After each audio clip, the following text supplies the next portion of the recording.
All right, welcome to the first interview segment of tonight.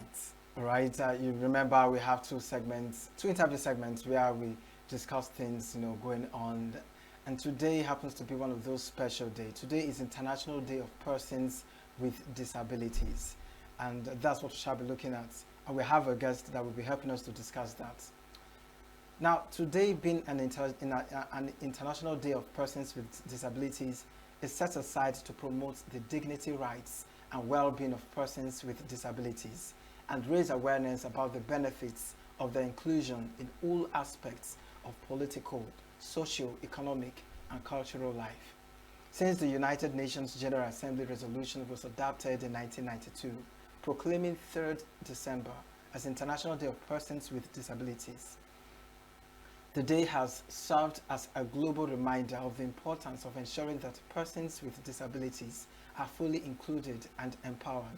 The theme for this year is Fostering Disability-Inclusive Societies for Advancing Social Progress, which underscores the need to strengthen inclusion to advance human development across all sectors.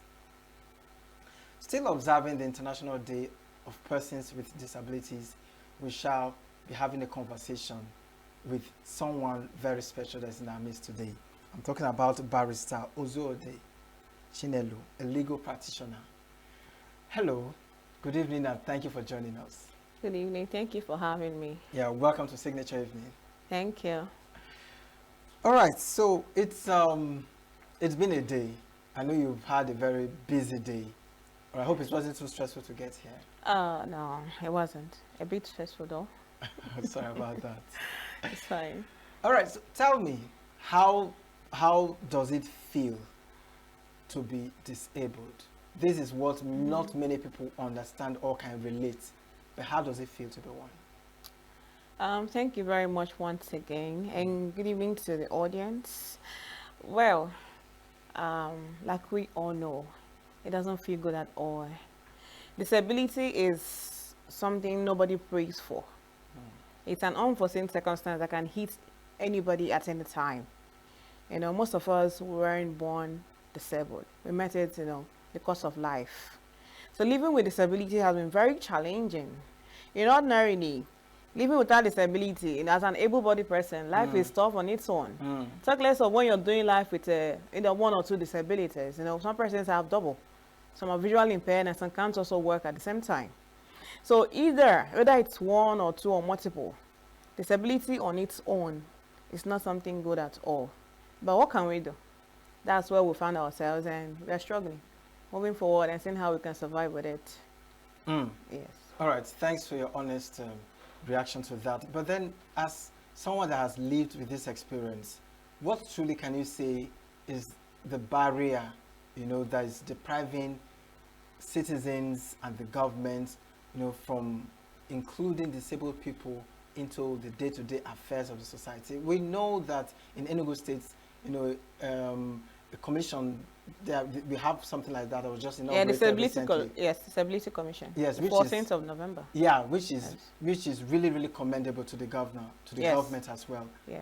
But then again, not everybody include these people to the day-to-day activity and the society. What do you think could be the major barrier to that? Well, from where I stand, I think it's basically discrimination, and they feel like persons with disability cannot do certain things. For instance, I'm a lawyer. Even in the judiciary, there's sometimes that you want to do something, they'll say, "Oh no, don't worry, sit down. Don't worry, someone else will do it. Hold on." Even when you are sure you can do those things. So they feel like once you are disabled in any way, whether it's physical or any form of disability, you are incapacitated. But they don't know that our physical appearance does not determine what we have inside of us. I know persons with disability that are doctors, academic doctors, that are currently running their master's degree programs, that are lawyers, they're engineers in different phases of life, and they're doing well. They're doing pretty well. So the reason why governments and the general public is a bit laid back when it comes to employing persons with disability or working with us or inculcating us in anything is simply because they feel that our disability is an inability. But being disabled doesn't mean that you don't have anything to offer. Disability can never be an inability. It can never be. because so many of us are doing very well, very, very well for ourselves in all areas of life. So I encourage the government and, you know, especially the private sector. Oh God, those ones, I don't even know what to say. You know, the public sector, they are actually doing a little bit better than the private sector. You know, when you go to the private sector, submit your CV, you're looking for employment. Yeah. They don't even go through the application. Once they look at you and you are disabled, that's a total disqualification on the spot. You know, they don't even want to listen. And sometimes when you come to submit the CV, they will ask you a very worrying question like, what do you want? How can we help you? And even when the manager comes out, for instance, instead of attending to you, he looks at you like a beggar, you know. Sometimes they go in and give you 1,000 naira or two. Can you imagine? And it's really embarrassing. So it's a very big challenge, and, you know, we need to really work on that. Do you think, I don't know who to be held responsible now, is it the government, is it NGOs, awareness, sensitization, for people to know that people with disabilities have abilities to do things, and they can be employed, they can be treated almost exactly the same way those that are able should be treated too. What do you think could be the major challenge for this sensitization? Is it enough done so far? Well, for the non-governmental organizations, they are really doing well. You know, like DHI, Diverse Health Initiative, have tried everything possible to sensitize the public. They've gone to schools. They've picked so many persons living with disability in rural areas. They've encouraged parents, because some parents, once they have a disabled child, they lock you indoors. They don't want you to come out. They feel ashamed. You know, but DH has done a lot, and a couple with other NGOs. But they can't do it alone. The government has to step in, because these NGOs, it's as if their strength is limited. You understand? So the government has to come in to sensitize the public. In public sectors, they should have, you know, seminars in schools, government schools, private schools. They should have a special teacher in every school that can tell the children, these upcoming ones, that disability is not contagious. In fact, some persons don't even want to come close to you because you are blind. Some persons will say, this blind lady or this blind guy, who knows, maybe if I sit beside him or her, I also become blind. And it's very weird. So I feel like the sensitization is not enough. The government should, you know, help the non-governmental organizations to sensitize the public so that if nothing else is done, the discrimination will be reduced to its barest minimum. Okay, now before we come to the workplace, which you mentioned earlier, let's talk about schools that you also mentioned. Most of these schools, apart from the government schools where you have the what's it called, special teachers, you know, taking care of the special students. Some private schools don't even have anything like that. Most private schools, if not all, you know, how can this be managed? Because if we are talking about a brighter and better future, better tomorrow, a better workplace for the disabled people, it starts from the school, the grassroots, because these are the leaders of tomorrow that will grow to become employers of labor and become colleagues and what have you. Exactly. If they're not well sensitized now from schools, how would they do that when they're out there? So how do you think that can be managed, even as a subject to sensitize people on this? Well, I feel like they should give us employment opportunities in those sectors, you know, especially the private sector. You know, we have some of us that are graduates from the, you know, Department of Education. They have guidance and counselors. And when you go to apply, you know, for any form of employee, that teaching or non-teaching staff in these schools, they deny you the opportunity. So the only way is by giving us the opportunity to teach. Give us the opportunity to interact with these children. Give us the opportunity to bring them in. Because some of them, they also have disabled parents, and the way they treat their parents, trust me, it's not encouraging. You know, so they should give us the basic thing is the opportunity to come into the sector, to let the children know that this is what it is. Disability is not contagious. Disability doesn't mean that someone is disabled, doesn't mean the person has committed any atrocious offense. It's not you know, an abominable thing. It's just circumstances of life. Yeah, like I have a friend who is currently a guidance and counselor in one of the private schools in Enugu here. She's blind. And she's doing very well. You know, sometimes she'll tell me, lawyer, these kids keep asking me, Auntie, why are you blind? Auntie, what happened to your eyes? Auntie, how can I help you? And she's bringing these kids very close. And they're learning. So this is the kind of things we need. we need the opportunity to come into the sectors and sensitize the kids. Yes. All right, great one. More questions are coming, okay? This is really educative and informative too, because we have to understand that here is one-on-one from you, you know.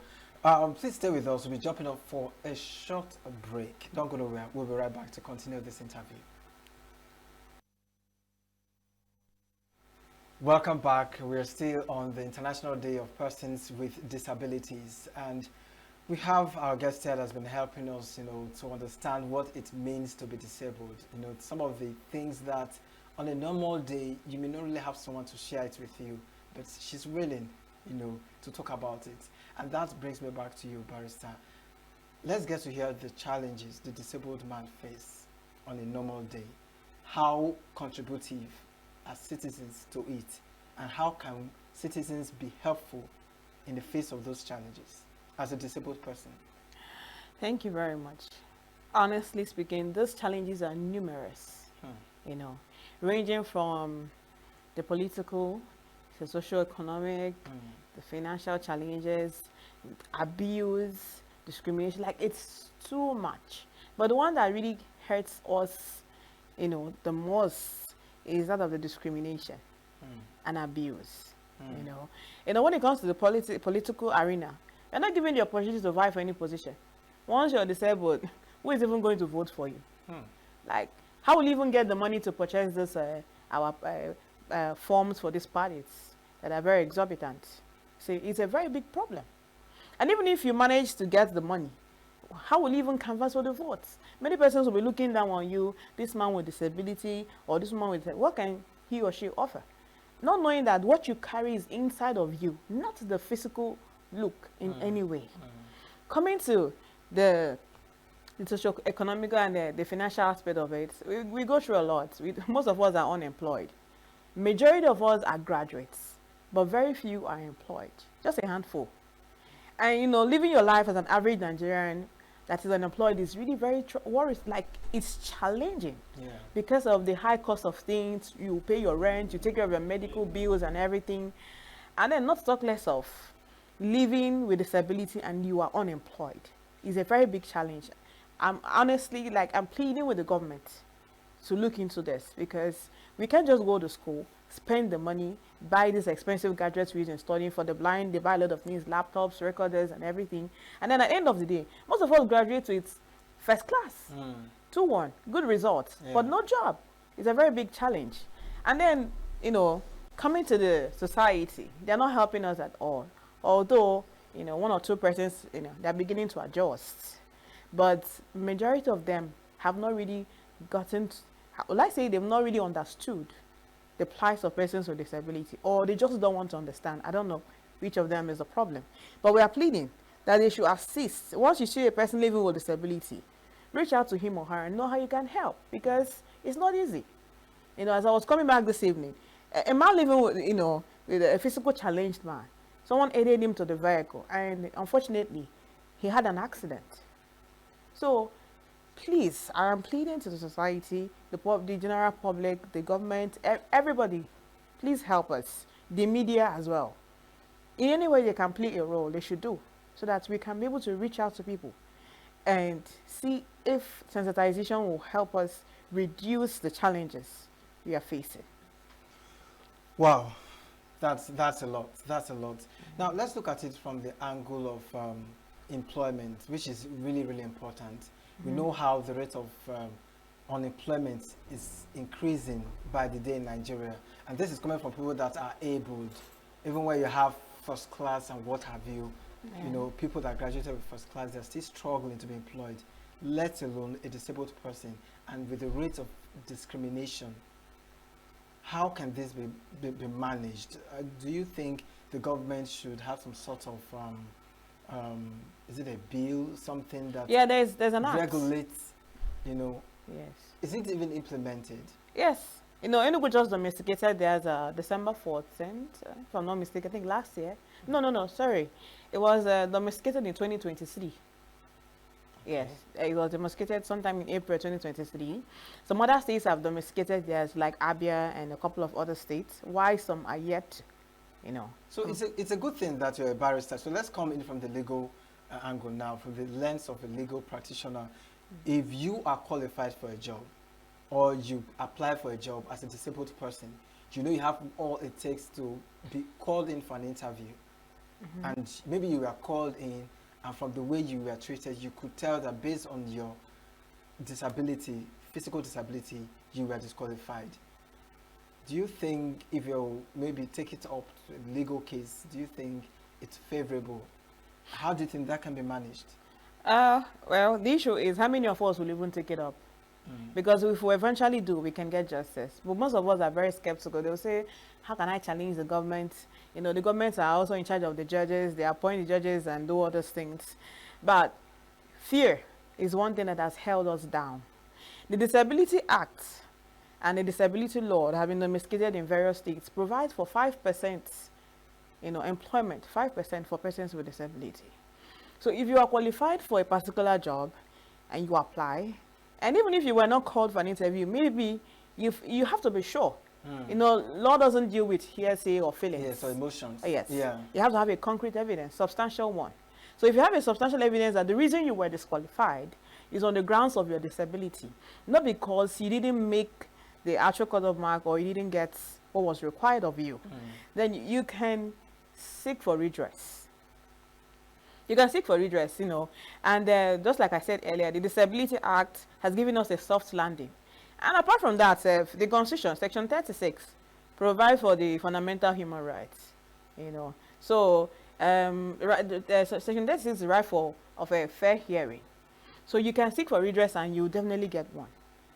You understand? So I encourage us, wherever we feel like we've been treated poorly, not just, sentiments or emotions. Like I said, you have to be sure and have a substantial proof. Then you can seek redress, and justice will be served, hopefully. Okay, so let's look at it from the angle of the impact, this discrimination, and the hardship that those with disabilities face. What impact does it have on them? Does it even encourage them to go to school? For those of them that maybe they have the opportunity to go to school, but the fear of my colleagues, my friends that are disabled, that went to school, what has become of them? It's not working. So what impact do you think this can have on the people that are disabled? It has a lot of negative impacts, I must be honest. Because, when someone has gone to school and the person is unemployed for years, you'll be asking yourself, how far? Person to go to school, no get job, talk less of me. Make I just sit down in my house, that kind of a thing. And they resort to the quick means of making money, which is street begging. Yes, that's what they resort to. And you see a lot of them littered on the streets, in the markets, so many places, and they risk their lives. Some persons have lost their lives because they were on the street begging. Maybe a vehicle, a reckless driver, knocked them down, and that's it. But assuming if you go to school as a person living with disability, and then you get employed, and other upcoming ones, they say, oh, this lady or this guy actually went to school and then he's been employed. They will strive to go to school, make it, and then see if they can also get employed. So this unemployment is really discouraging. And when it comes to business, most of us don't do well, because you solely depend on someone, on a third party to run the business. And if you're not there, they will run the business down.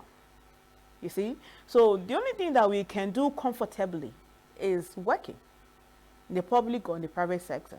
So when this opportunity has been denied, it leaves a very negative impact, and it discourages the upcoming ones. Instead of going to school, taking their studies serious, they go into street begging to make life easy. All right, so the world is going digital, so many things. I was surprised to see a friend a long time ago reuse his glasses and do wonders. And you feel this person is blind, but he's doing what even somebody with their sight cannot even do. So which angle, which area do you think Nigeria has to take advantage of in the rise of the digital age for especially the disabled people? Yeah, like you said, the world has gone digital, and there are a lot of inventions to help ameliorate the suffering to persons with disability. For instance, coming to the blind cluster, We have a lot of phones. They have talk bags, voiceovers, iPhones, Androids, you know. And then coming to gadgets, at least now we have braille embossers. This braille embosser can convert a text to braille within splits of minutes, yeah. Even Bibles. We braille our Bibles. And unfortunately, these braille embossers are very expensive. They run into millions. So this is where the government should step in to get us these braille embossers, especially to the special schools. You know, we have a special school at Signaturetv, the special school of the blind. So this is where the government should step in to aid, get some of these expensive guys, because you know Nigeria is a developing country, so most of these things are still very expensive here, and majority of us can't even afford it. Some persons can't even feed, talk less of buying these gadgets. Then also for the deaf cluster, they have the hearing aid, and then for the physical challenge, they also have their own gadgets. So they should just, the governments and well-meaning Nigerians that can also help should also step in and help. Procure some of these gadgets for those of us in school. Some are still in university, some are still in secondary school, and they need these gadgets, these digital things to work efficiently. I've been meaning to ask, you know, I believe you've come across one or two of the schools, you know, disabled schools, special schools. Yes. Let's talk about you assessing the equipment, or shall I say, the technologies used in these schools. You know, it's just like the orphanage homes where you just have children without parents clustered there. They barely eat, not even taken care of. And yet, in someone's mind, somewhere there is a home for the, you know, the homeless, the less privileged, you know, the fatherless and motherless. Can same thing be applied to most of these special schools? Do they just keep people there and they don't have some of the basic things that would help them, you know, to meet up the demands of disability? Okay. Well, some of these special schools, the governors of some states have actually done well. I must commend them. For instance, the special school at Signaturetv, there was a time the governor of Enugu State, His Excellency Pitamba, donated beds, donated gadgets, you know, like this braille embosser, and then some other reading equipments. But the issue is not just to donate these things. Where the problem lies is the maintenance. You understand?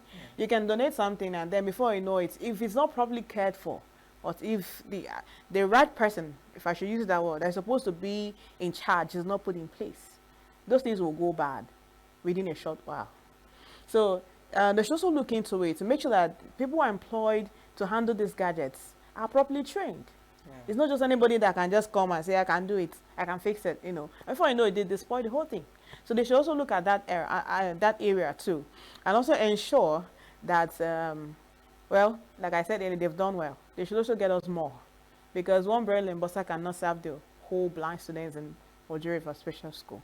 They need more embossers, they need more computers, they need digital recorders, they need guide canes, the digital ones, and so many other things. Okay, so before we go to parents and parenting, you know, with the disabilities, you know, let's talk about schools in rural areas. People with disability in rural areas. What do you think their challenges could look like? If in urban areas we are complaining about discrimination, we are complaining about not having the needed or necessary technology, you know, to help you meet up the demands of a disabled person. How about those in rural areas? What do you think would be their major challenges? And do you see any solution to them anytime soon? Well, I don't want to be pessimistic. I just hope there will be a light at the end of the tunnel for those of them in the rural area. Because I'm not sure, I stand to be corrected, but I doubt if persons with disability are even being taken in those rural areas. Because if actually they are being taken, you know, admitted into those schools, they wouldn't be in the urban area. Because I know some of them that live villages just to come to the city here to study. Yeah, so if they are actually given the opportunity to, you know, for inclusive education, they wouldn't be in town. So I doubt if there's anything like inclusive education in the rural areas. And if there's hope for them, well, I don't know. I just hope that there will be someday. For now, we're not seeing any. You know, we're not seeing any. And it's really going to be very challenging because there are so many people in rural areas that don't even have money. they're impoverished. And they can't even afford anything. So the schools they have around them should be inclusive, so that if nothing else doesn't happen, they'll be able to get basic education. So that is one area I feel like the government should come in, because most of these public schools are owned by the government. Yes. So that's it. So let's look at the parenting part of it. You know, discrimination can also happen at home, even with parents. Yes. Some parents feel ashamed of their disabled children, or disabled child rather. Some parents, they regret giving birth to that child, you know. Some parents react in ways, I don't know if we should say it's from the angle of ignorance or from the angle of, I don't even know the words to use for them, but how have you had any experience or any story regarding such situation?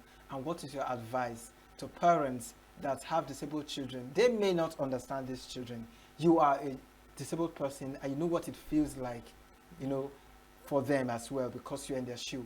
What is your advice to the parents, and also your advice to the children with such parents? Well, I've had so many stories. In fact, I've seen, not just heard, I've seen. There was this child that was rescued from Isiago at some point. You know, she lost her parents. Okay, she lost her dad, and the mom abandoned her with the grandmom.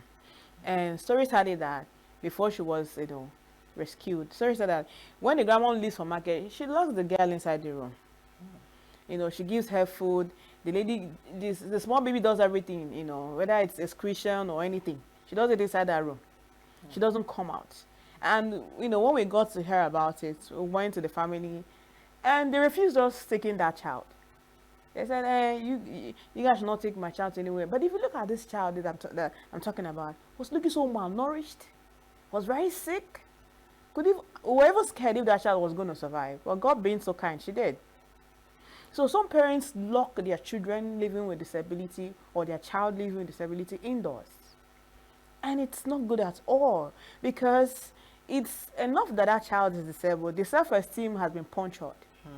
And you as a parent, if you also add your own problem, so to say, the self-esteem goes into extinction.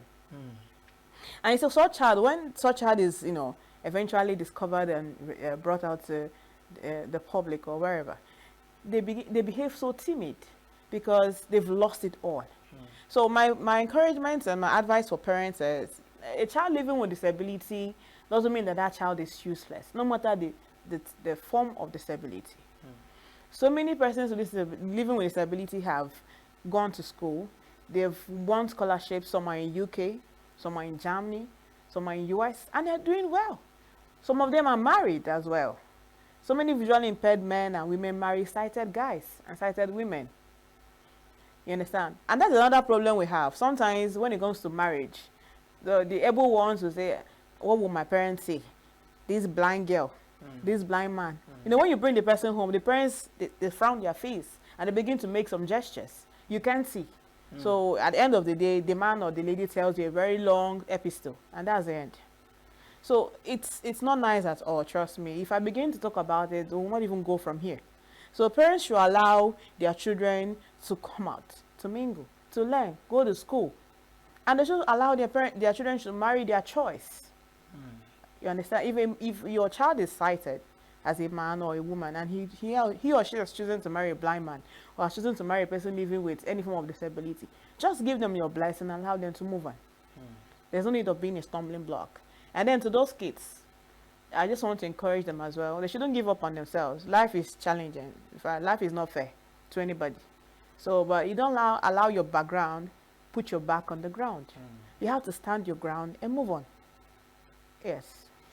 All right, so this is giving a parting shot, but before we give it the last parting shot, what are those things, I don't know if I should call it a myth, about disability, people with disability, that many people have, the perception that they have about people with disability that is not true, number one, and what are the facts?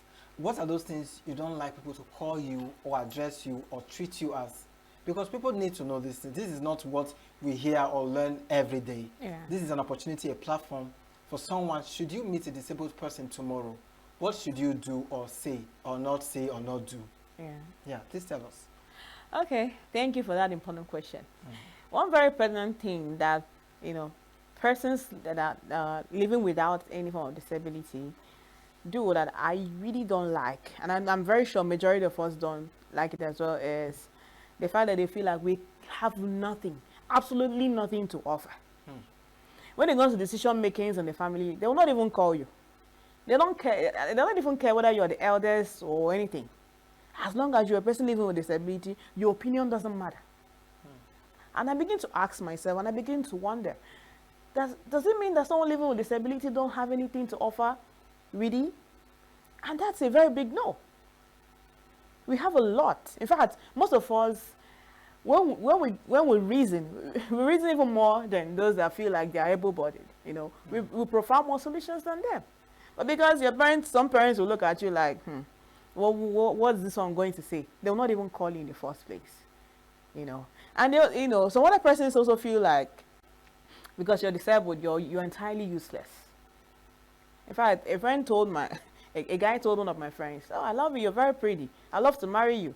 And the next thing he asked her was, "So if I marry you today, I'll be the one cooking, washing your dresses, bathing you, and cleaning the house." And this is very ridiculous. But I don't really blame the young man because I feel like he has not been enlightened enough. Or maybe he has not even been enlightened at all. Persons living with disability, we wash, we cook, we bear children, we nurture them. So many of us have kids, we have families. There's nothing an able-bodied person do that we don't do. There's nothing. I write my exams with my laptop. I use my phone. I go anywhere I want to go. Sometimes if I book a ride, I monitor that ride with my Google map. And I know when I get to my destination. Wow. Yes. So there's nothing you can think of that we can't do. Apart from these, let's say the extraneous ones like driving and other things. But these ones we can do with your hands, washing, ironing, cleaning, having a good home, we can do those things perfectly well. Better than so many persons that are living without disability. So many of them. And one thing I don't really like is someone saying, in the local parlor, they say, "Onyishi." I so much despise that thing with passion. So in English, what does that mean? They're a blind man or a blind woman. See that blind woman. See that blind guy. You know, for me, it's derogatory. Okay. If you don't know what to say, just simply say a person living with special need. Or you could address the person as a visually impaired person. It's better than to just really call the person a blind man or a crippled man. Okay. You know, for me, these things are really derogatory. So I urge everyone listening to us today to show empathy and not sympathy. We don't need sympathy. We don't need your money. When a person living with disability approaches you for any help, everything mustn't be doling out money. We don't need it. We need you to just listen to us. We need you to see where we are coming from. We need you to hold our hands and walk us by. If we need you to cross the road with us, kindly do so. It's not, blindness is not contagious. Physical challenge is not contagious. So please, people should help us disseminate the information to people that are not listening. If you're listening to us, spread the news. Tell them that persons living with disability can do literally almost everything you can think of. All right. Thank you so much, Barrister Ozode Jinelu. Thank you so much for joining us this evening on Signature Evening. It's been an amazing time to do this with you. And thank you for opening up your hearts to share all of this with us. Thank you so much. Thank you. Before we leave, I also want to thank Signaturetv for always giving us a platform to express ourselves. You know, the issue is not just the emotions or anything. It's getting the right platform. And I also want to plead with them to continue. They should not relent, you know, in helping us spread the good news. And, you know, the media houses as well should also join and imitate what Signaturetv is currently doing for persons living with disability. Thank you very much. I appreciate it. All right. Thank you so much. Thank you. All right. Okay, so coming up next is our second interview, okay? It is an interview with our international affairs correspondent, Vin Martin Obiora Ilo, on the topic Africa's Startup Revolution with the founder and managing director, Bahot Nesbot, Rwanda. Let's take a watch.